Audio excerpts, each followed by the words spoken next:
Hello, this is lesson 12. We're going to be talking a little bit more about iterators, loops, and arrays. So let's get started here with a basic array. So A is equal to 10, 20, 30, 40, 50. Let's actually create a second array, 1, 3, 5, 7, 9 as we did in class. And let's talk a little bit about how the different ways we could actually iterate through the arrays and manipulate them. So in this case, what we're interested in doing is starting for the first example is we're going to create an array C with multiplied values from A and B. So we start with an empty array and we create a local variable index, and we say while the index is less than, we could say 5 to go through 0 through 4, but we're actually going to say less than the length of A. What we can do is we can use the shovel operator to put into C the value that we find in array A at index, so starting at 0, multiplied by the value we find in the same position in the array B. And then we want to remember to actually increment the variable index, and then we can see what C is going to give us. So if I then run this file, I can see that it gives me an array where each value is the result of the multiplication of the elements of A and B in the same position. It turns out that there are other ways for us to be accomplishing the same task. So let's create now another array D.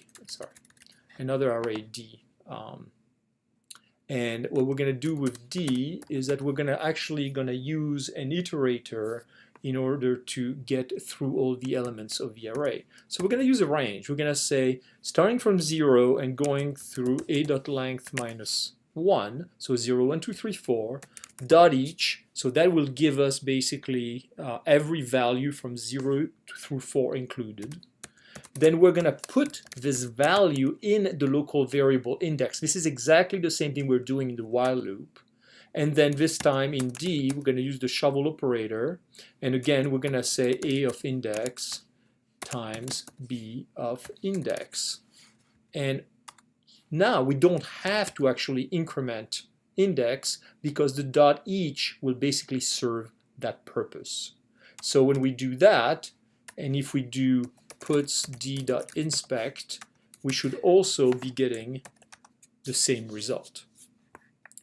Third and final way for us to go through this operation is this time we're actually going to not use a range. We're actually going to take the array A, and we're going to use the special iterator each with index.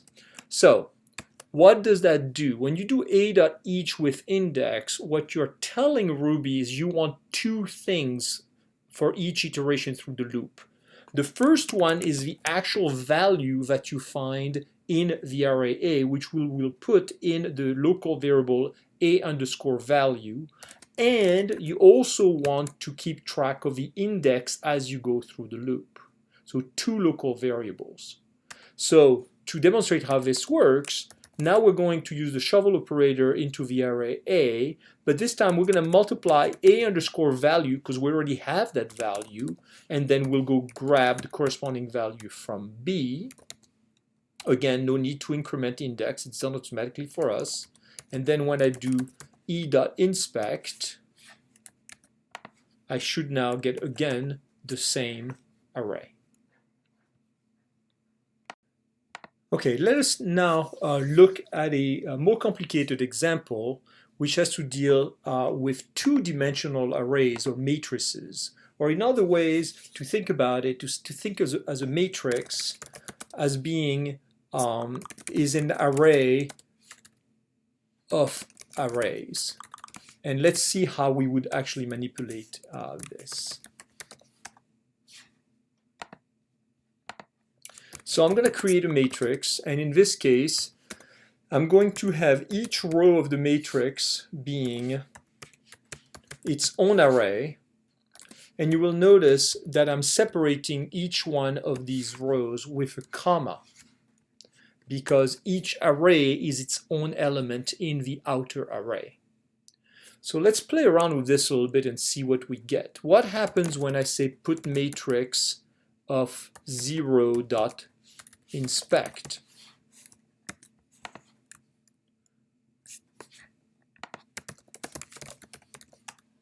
I get the array 1, 2, 3. Why? Because the first element of matrix is actually an array. You can actually prove that by doing puts matrix of 0 dot class, which actually checks the type of the first element of the matrix, and it is indeed of type array. So if I really want to actually grab the first element in the array, in the top left of, if you want, of the two-dimensional array, I have to look in the first row, and within the first row, I actually would grab the first element, and that would give me the number 1.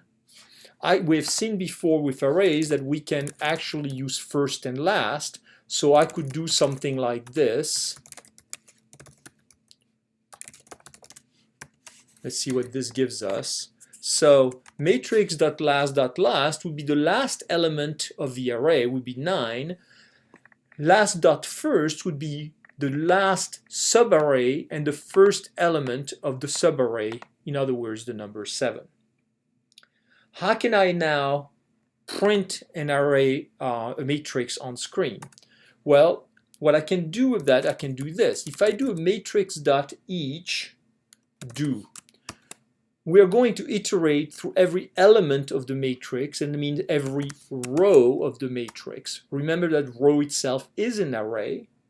So I can do a couple of things. The first thing I can do is I can say puts row.inspect, and this literally will just print each of the subarrays 1, 2, 3, 4, 5, 6, 7, 8, 9 on my screen. What if I actually want to print each element individually? Well, I could do something like this. I could say, let's go through each row, and then let's have a nested loop, a loop inside of the loop, which itself iterates through every element of the row. So row.each, in the case of the first array, will go through the values 1, 2, 3. So what I can do with that is I can say, okay, row.each do x. What I want to do is that I want to print x, and then I want to print a space next to it so that the numbers don't run into each other. And then I want to end the printing of this row, and then I'll put a puts below to go to the next line before the next row, and then I will do end. And if I do that, I should be getting 1, 2, 3, 4, 5, 6, 7, 8, 9, this time printing each number individually. Finally, we can also play around with this matrix by using the each with index iterator. So what I'm going to do now is I'm going to say matrix.each with index do. So remember that each with index iterator takes on two local variables, 2 arguments if you want, the row and then the row index in this case. And then for each element of the row, again, we're going to index our way through it. So we'll think of those now as a column if you want. And then we'll keep track also of the col index at the same time. And then what we can say is we can say, I want to print, and I'll use string interpolation in this case. I want to print the row index on which we are, and then the column index on which we are. And then once I print that, I want to make that equal to show what the value itself is. And using string interpolation, the value itself we will retrieve by saying it's in matrix at the particular row indicated by row index, at the particular column or position indicated by col index, and then I'll put a space next to that. Let me resize my window so you can see the whole thing. And then we will end the printing of the row. We'll put a put to go to the next line, and we'll end the printing of each row of the matrix. And if I now run this code again, what we see is that we actually see the printing of the matrix with the corresponding row and column index numbers. This ends lesson 12.